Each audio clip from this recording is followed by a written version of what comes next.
Her laugh hit me before the door even closed behind me. It was the kind of laugh you don't hear at home anymore. Not while she's folding laundry, not while she's stirring soup, not even when I replay those dumb viral videos I know she used to love. But there it was, full-bodied, careless, almost musical. She didn't laugh like that with me anymore. I stood at the threshold of the bar, just inside, pretending to look at my phone like I was checking a message. But really I was steadying myself because across the room at a small round table in the corner under a golden hanging light was my wife, in that emerald dress with that laugh sitting across from someone who definitely wasn't her coworker or her cousin or any innocent explanation I'd forced myself to believe over the past 2 weeks. And the worst part? They were sharing fries out of the same basket like they were already halfway through their second date and didn't need to impress each other anymore. She dipped one in ketchup, held it out, and he leaned in, no hesitation, took it from her fingers with his mouth, then kissed the back of her hand. I felt my throat tightened. My tongue stuck to the roof of my mouth. I couldn't move, I couldn't breathe, and somehow she still hadn't seen me. But he had. He saw me immediately. He looked straight through the room, through the laughter and the dim lights, and locked eyes with me like he knew I was coming, like this was part of the plan. His smirk didn't just appear. It unfolded slowly with cruel precision. Then she turned. Everything stopped. Her smile evaporated so fast, it was like it had never existed. Her jaw twitched. Her fingers clenched the edge of the table, and for one horrible, unforgettable second, she looked like she wanted to disappear. Not from embarrassment, not from guilt. From me. I took a step forward. My knees weren't working right. The floor felt tilted, and suddenly everything, the sound, the warmth, the air collapsed inward. She stood up fast, almost knocking over her glass. The guy didn't move.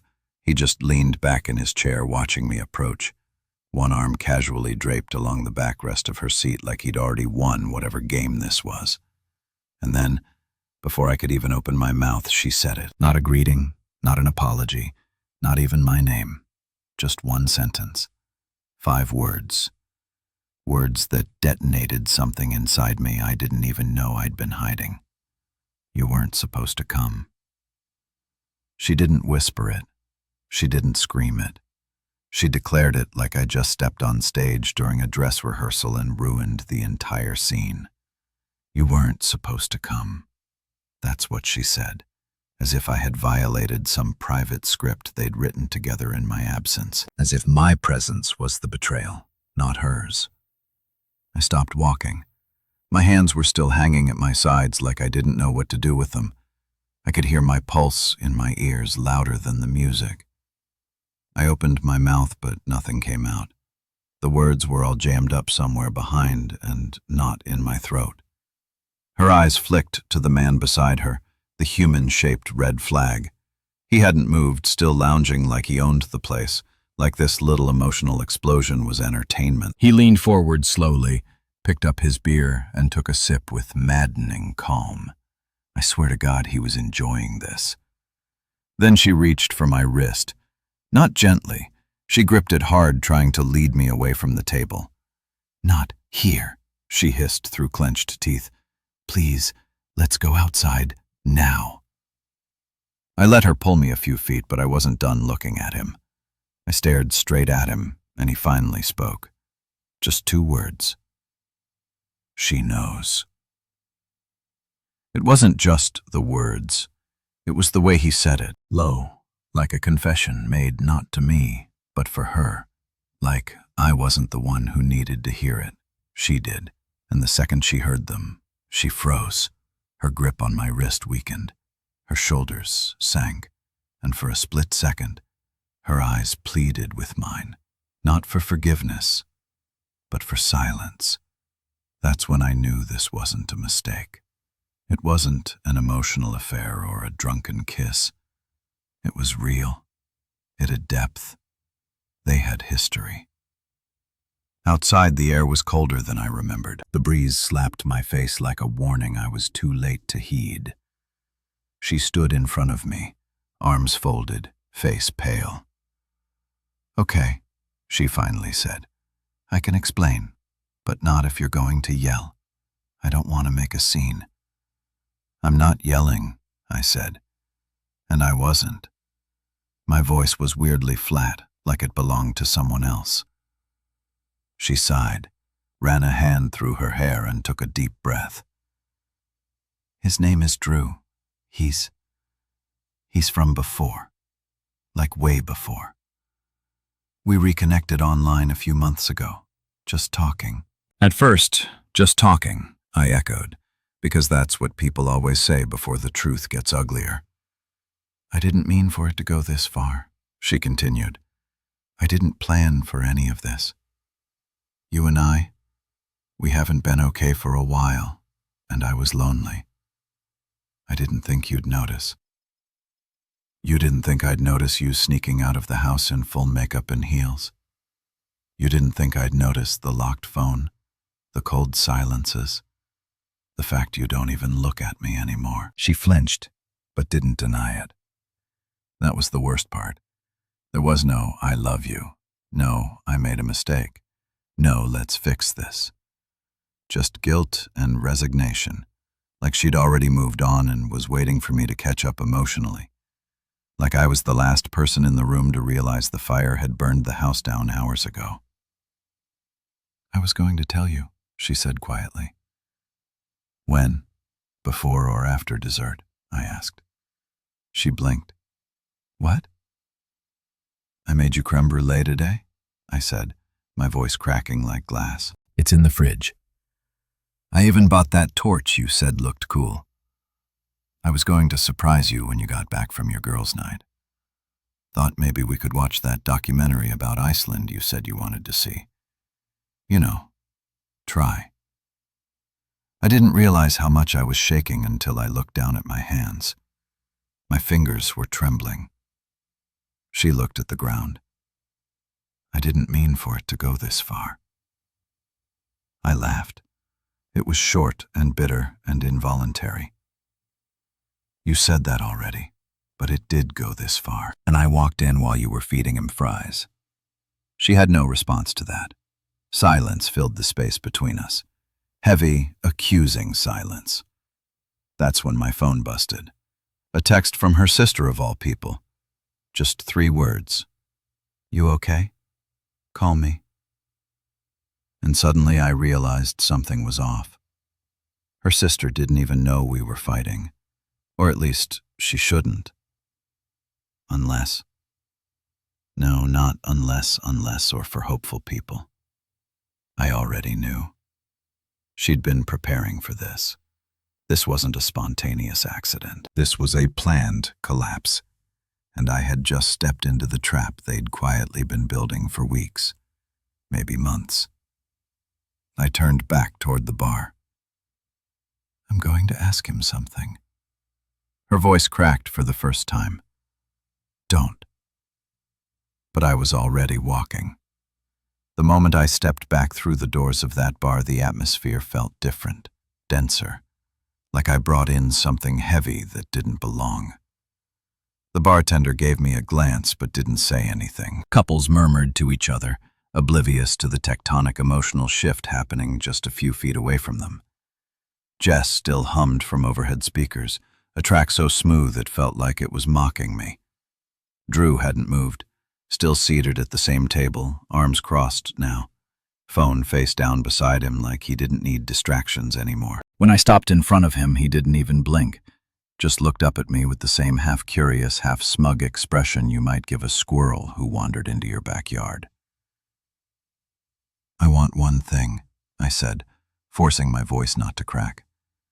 "Just one answer." He gestured at the chair across from him like he was inviting me for poker night. "Sure, sit." "I'll stand."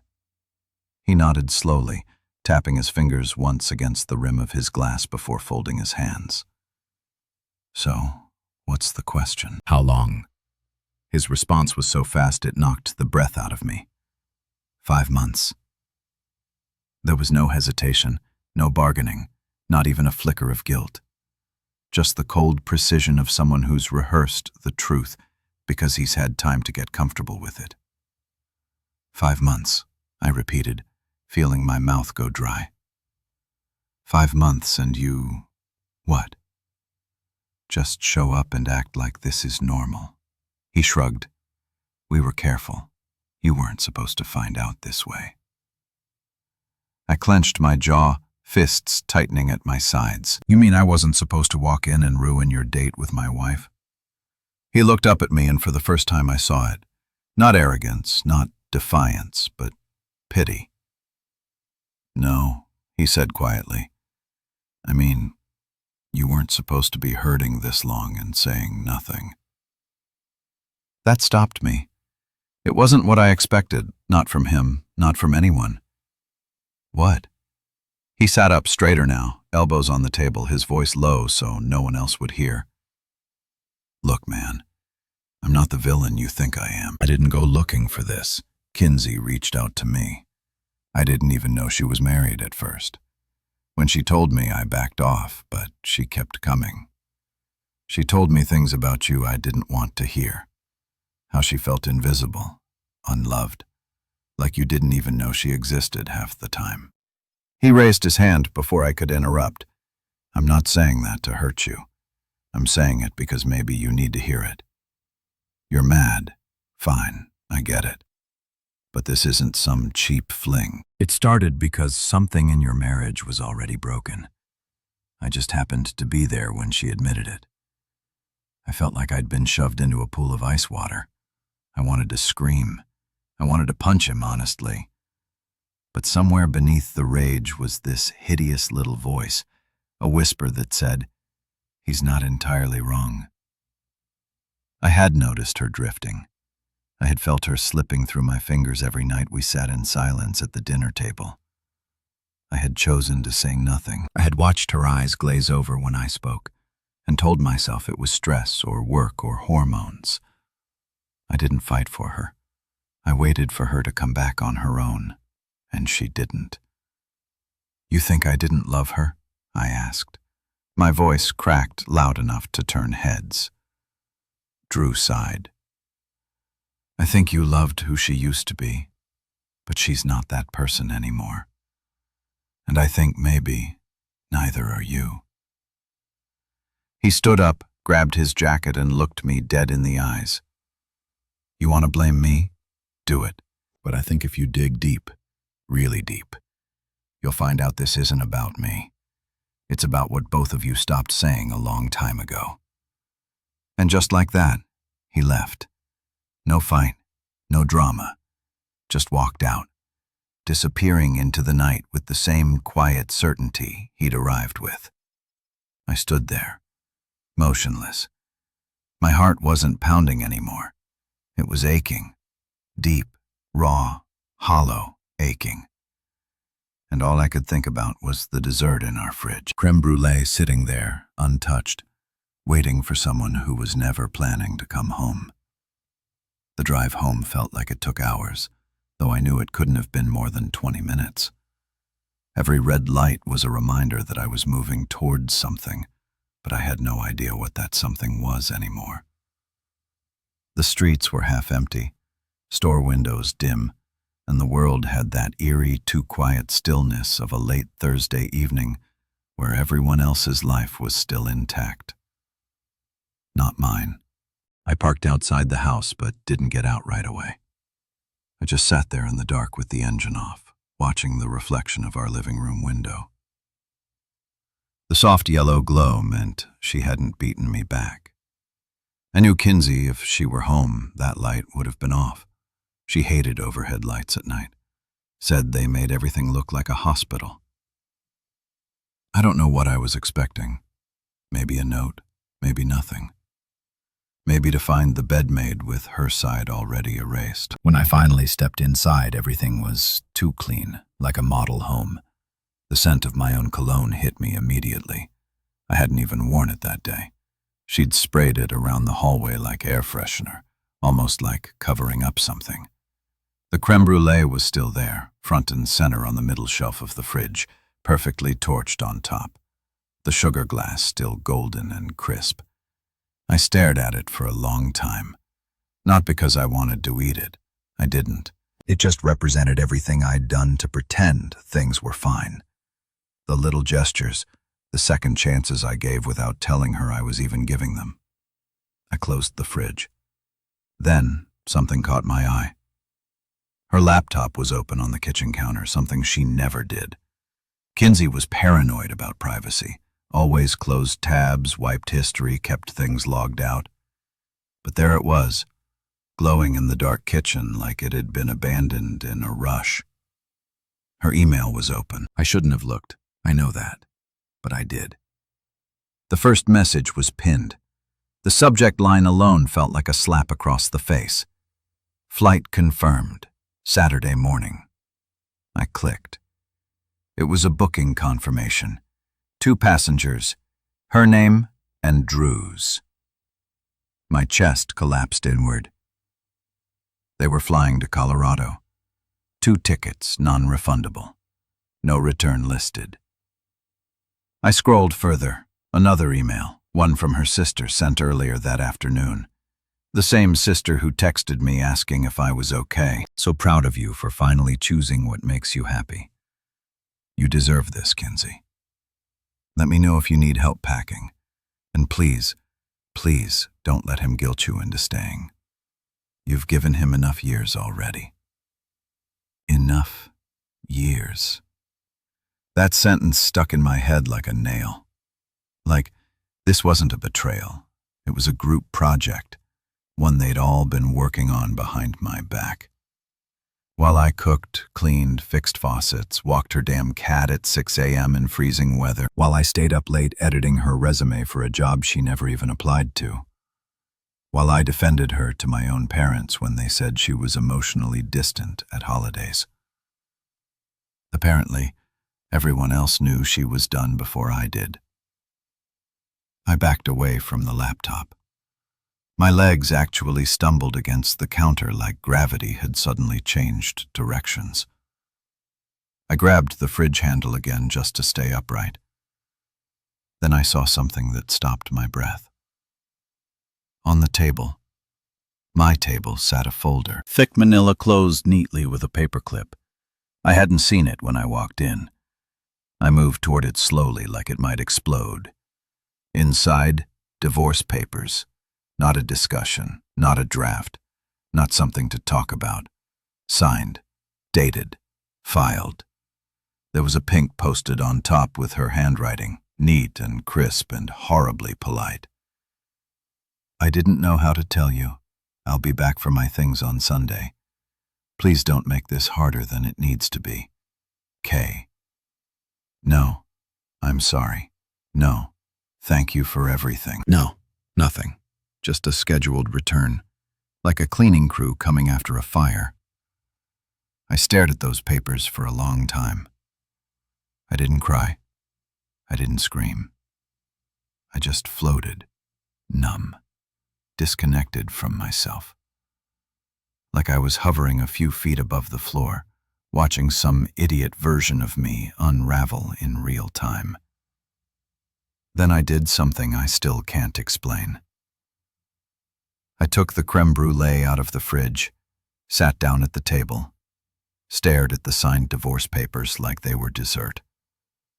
And I ate it, every bite. I wanted to taste something before I became someone else. I didn't sleep that night, not even for a minute. I sat on the couch in the dark, the glow of the street light leaking through the blinds like a cold reminder that the outside world was still spinning. Inside, everything had stopped. I kept hearing those words again. You weren't supposed to come. And the scrape of the spoon tapping the top of the creme brulee. It echoed louder than it should have. Everything did. Around 3:40 a.m., I got up. My body was exhausted, but my mind refused to shut down. I kept thinking about the folder, the flight, the sister's message, the way she held his hand like it belonged there. The betrayal wasn't just the cheating. It was how carefully she had engineered my exclusion. She'd erased me like a stain she was tired of scrubbing. I walked into the bedroom. Her side of the bed was untouched. Sheets, crisp pillow untouched. The same scent of her lavender hair oil clinging to the fabric like a cruel joke. I opened her nightstand drawer expecting, I don't know, tissues, gum, some old receipts. Instead, I found another phone. Not her usual one, smaller, cheap, a burner. It was already on. No password, just an open message thread with the name D. Not Drew, just D. The messages were disgusting. Not just explicit, though they were that too, but intimate, familiar. The kind of messages that come after months of sharing secrets, building rituals. There were references to things I didn't even recognize. Phrases like, book the cabin, same spot as last year. Can't wait to disappear for real this time. I deleted everything on his cloud. We're covered. That last one made my skin crawl. My cloud. I dropped onto the bed and opened my laptop, heart thooting. I pulled up my online storage, a folder Kinsey once asked me to help her back up her photography into. I hadn't checked it in over a year. At first it was empty, but then I saw it. A hidden folder tucked inside a shared work document. Classic misdirection. I clicked. Hundreds of photos. Not just of them, but of me. Me sleeping. Me doing dishes. Me looking at my phone from angles that only made sense if she was trying to document something or justify something. And then the videos. I didn't want to open them, but I did. The first one was of me in the kitchen trying to cook dinner while talking to her about refinancing the car. She was filming from the hallway, hidden behind a door. I didn't even know I was being watched. I looked small, tired, repetitive, like someone trying to make something work that had already fallen apart. But then came the second video, and it was different.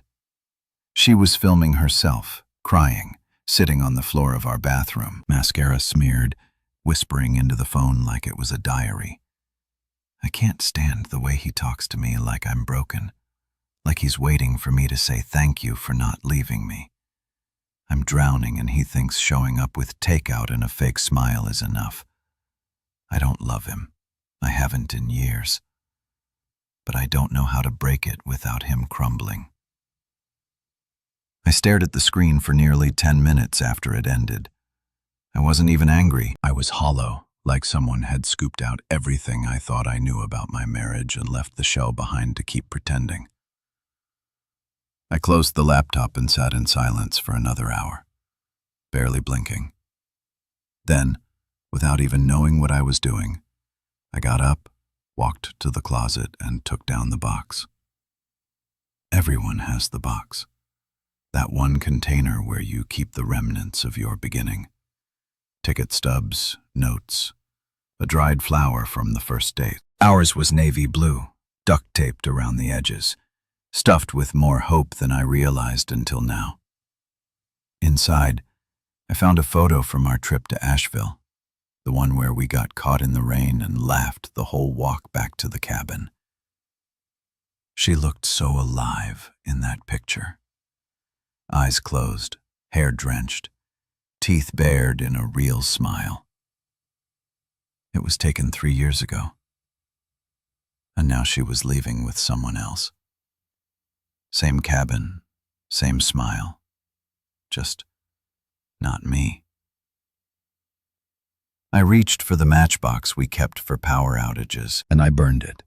Not the whole box, just that photo. One spark at a time. Watched the edges curl. Watched the face I loved vanish in a cloud of ash. I didn't know what I was becoming, but I knew I couldn't stay this version anymore. That morning I showered, shaved, put on my best shirt, and went to work like nothing had happened. Because if she was going to disappear without a word, I could learn to vanish too. Only quieter, smarter.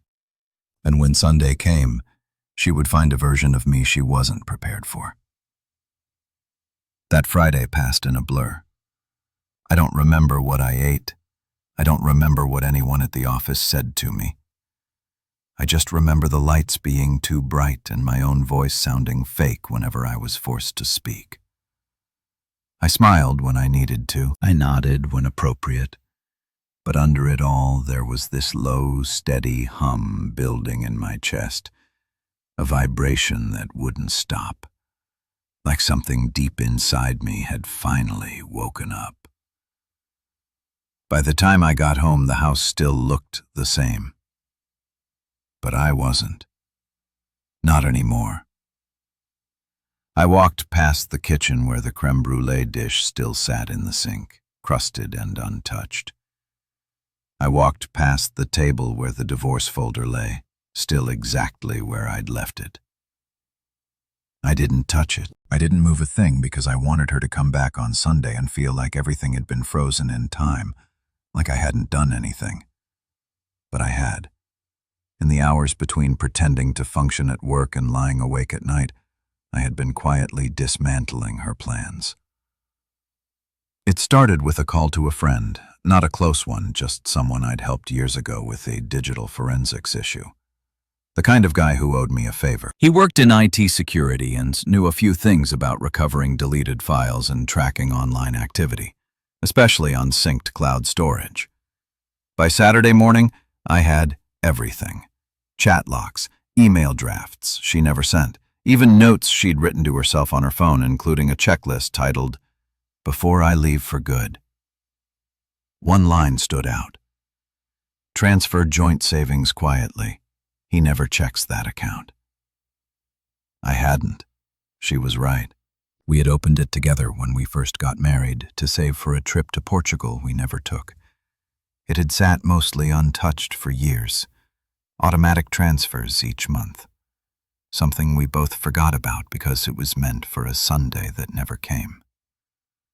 She had drained it over the past 6 weeks. Little by little, just enough at a time not to trigger alerts. $200 here for $100 there. Sometimes $37.92 just to make it look like groceries or gas.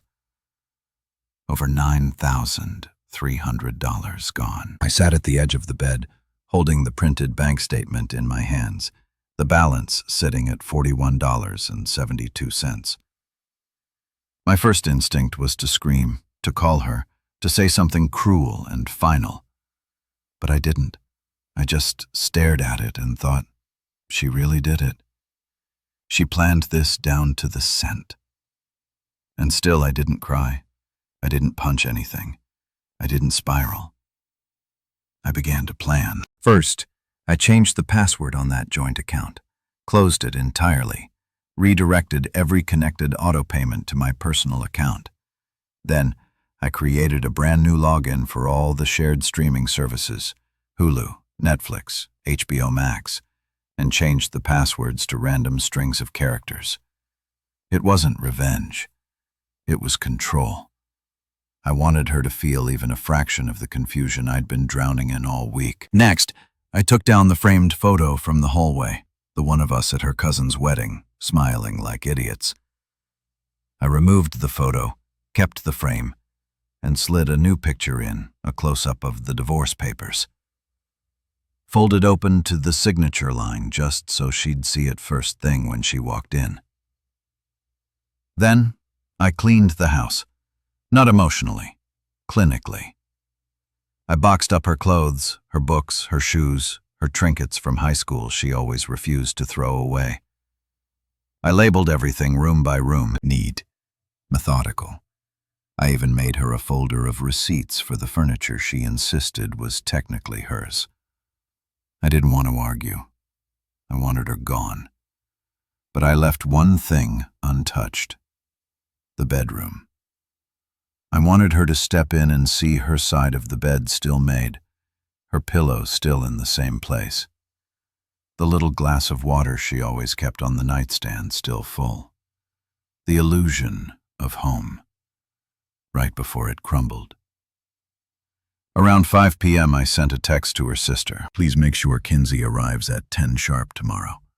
I won't be here past 10:30. There was no reply, just 3 gray dots that blinked for nearly a minute, then disappeared. I knew what that meant. They were nervous.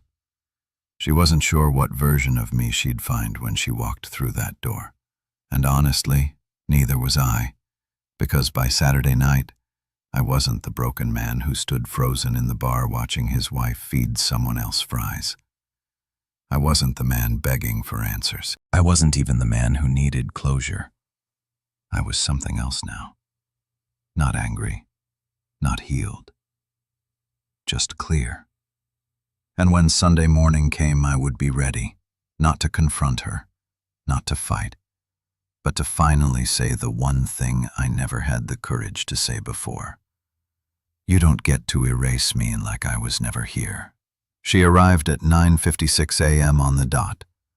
I was standing in the kitchen, not because I needed to be, but because the window above the sink gave me the perfect view of the driveway. Her car pulled in slowly, cautiously, the way you drive when you're not sure who's home or what version of them you'll meet. She parked, waited a few seconds, then opened the door with a kind of forced confidence I could see even from 20 feet away. She had a duffel bag slung over her shoulder, her hair tied back in a rushed ponytail, and her sunglasses still on. She wore that same gray hoodie she used to sleep in when she was sick. It looked oversized now, or maybe she just looked smaller. I didn't move from the window, not until she reached the porch and opened the door with her key. The second she stepped inside, she froze. The house was clean. Silent? Too silent. Her eyes flicked across the living room to the labeled boxes, the clean surfaces, the half-empty walls.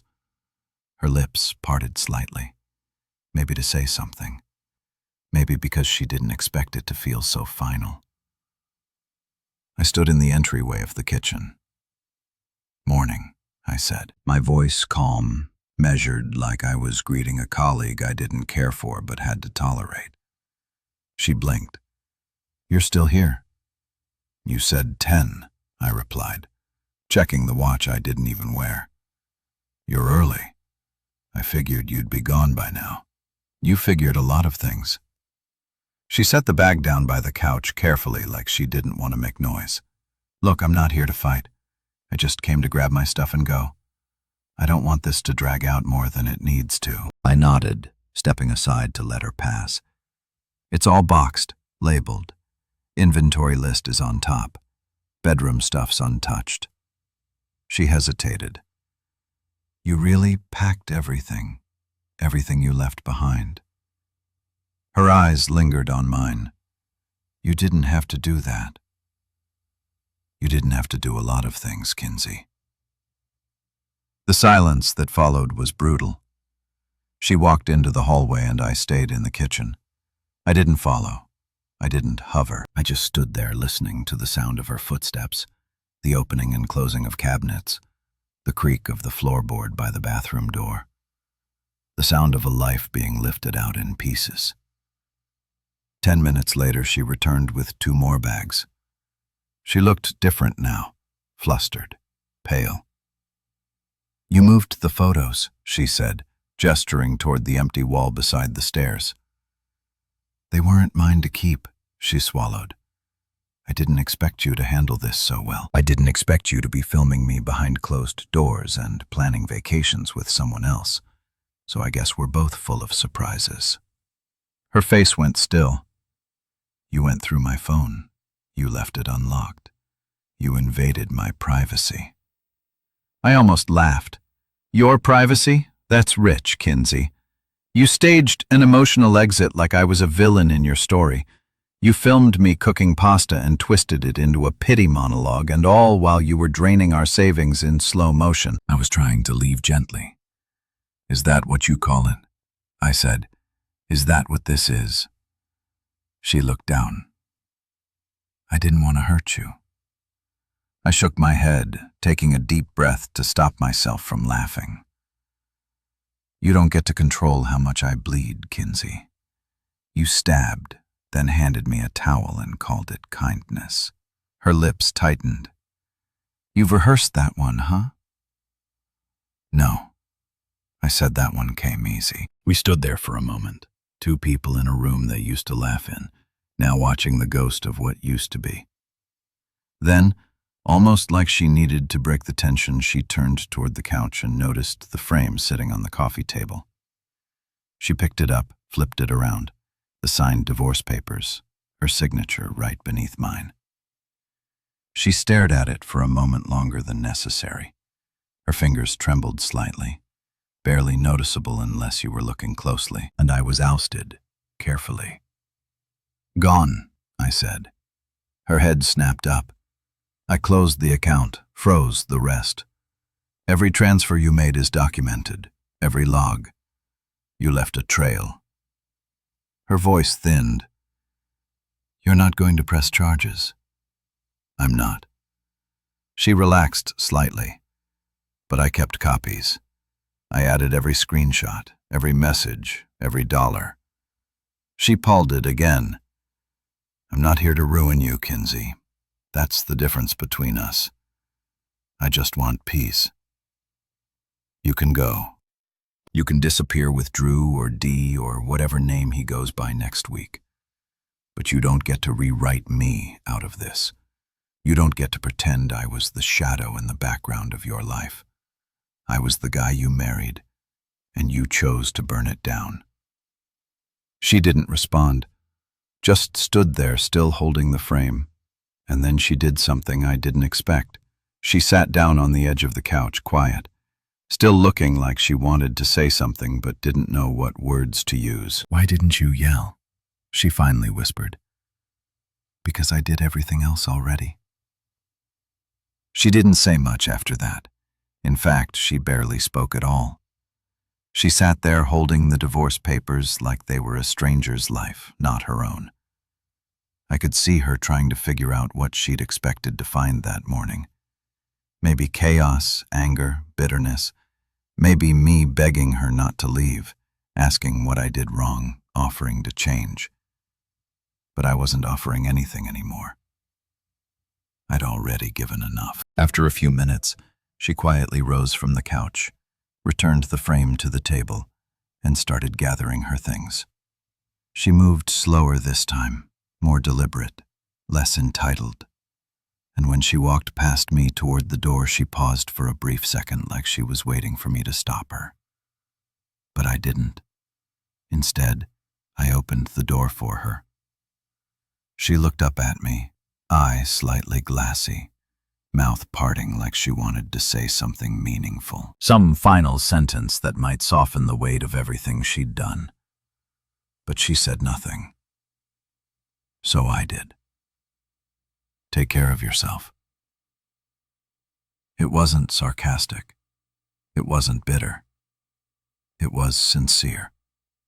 She didn't nod, didn't smile, just walked down the steps, loaded the last box into her car, and drove away, turning left at the intersection without signaling, like always. And just like that, she was gone. The silence that followed was different than before.